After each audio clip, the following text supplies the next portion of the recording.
Selatan atau secara resmi disebut Republik Korea adalah suatu negara kesatuan yang menganut sistem republik. Sebagai negara kesatuan atau unitary state, kekuasaan tertinggi dipegang oleh pemerintahan pusat di Seoul dengan pembagian wilayah administrasi seperti provinsi dan kota metropolitan yang menjalankan kebijakan yang ditetapkan oleh pusat. Mengenai bentuk pemerintahan, Korea Selatan merupakan negara kesatuan yang berbentuk republik, di mana kepala negara yaitu presiden dipilih melalui suatu mekanisme pemilihan yang sah. Mekanisme yang digunakan yaitu pemilihan umum atau pemungutan suara langsung untuk masa jabatan 5 tahun dan tidak boleh dipilih kembali. Dalam sistem pemerintahannya, Korea Selatan menganut dan menerapkan sistem pemerintahan yang berfokus pada presiden, yaitu sistem pemerintahan presidensial, di mana seorang presiden berperan sebagai kepala negara, kepala pemerintahan, dan kepala eksekutif. Tetapi di Korea Selatan, seorang presiden dalam menjalankan tugasnya dibantu oleh seorang Perdana Menteri. Perdana Menteri tersebut membantu seorang presiden dalam menjalankan tugas-tugas administratif, mengawasi para menteri, dan mengkoordinasikan kebijakan pemerintah di bawah arahan presiden. Seorang Perdana Menteri tersebut ditunjuk langsung oleh seorang presiden dengan persetujuan dari badan legislatif, yaitu Majelis Nasional.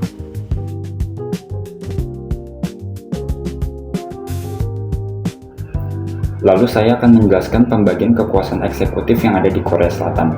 Dalam sistem pemerintahan Korea Selatan, kekuasaan eksekutif dibagi antara presiden dengan perdana menteri. Nah, presiden itu bertindak sebagai kepala negara sekaligus kepala pemerintahan yang dipilih oleh rakyat secara langsung untuk masa jabatan 5 tahun dan tidak dapat dipilih kembali. Nah, presiden memiliki wewenang tertinggi dalam menetapkan kebijakan nasional, menjalankan pemerintahan, serta memimpin kabinet dan juga militer. Sedangkan perdana menteri itu bertindak sebagai pembantu presiden dalam menjalankan tugas-tugasnya. Nah, Perdana Menteri itu ditunjuk oleh Presiden melalui persetujuan Majelis Nasional. Nah, tugas dari Perdana Menteri itu seperti mengkoordinasi para menteri terkait kerjanya, serta memastikan agar kebijakan nasional berjalan dengan baik. Saya akan menjelaskan tentang lembaga legislatif di Korea Selatan. Lembaga legislatif di Korea Selatan disebut National Assembly.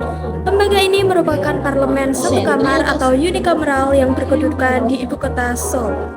Lembaga ini memiliki peran penting dalam sistem pemerintahan Korea Selatan, yaitu sebagai pembuat undang-undang, pengawas jalannya pemerintahan, serta pihak yang memiliki wewenang dalam menetapkan anggaran negara.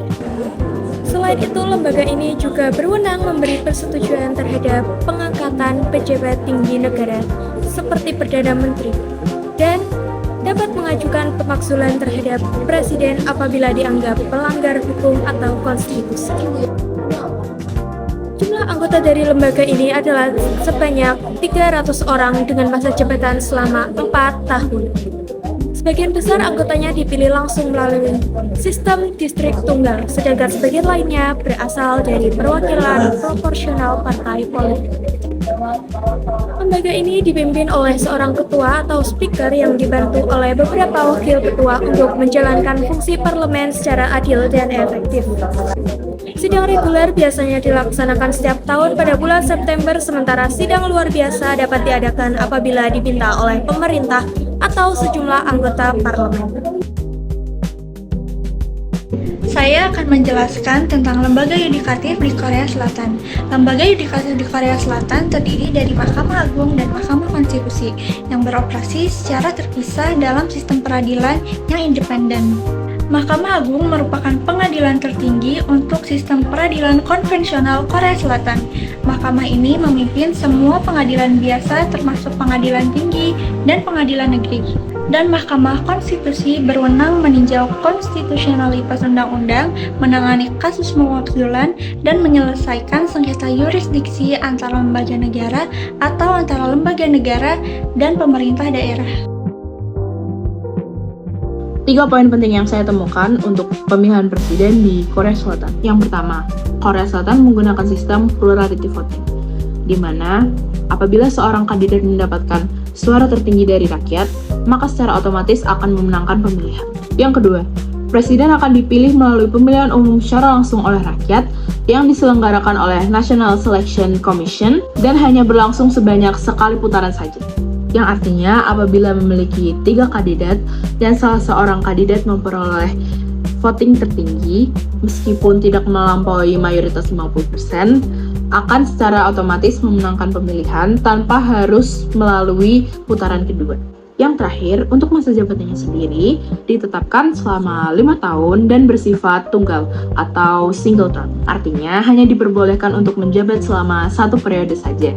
Hal ini bertujuan untuk mencegah konsentrasi kekuasaan yang berlebihan dan potensi penyalahgunaan wewenang.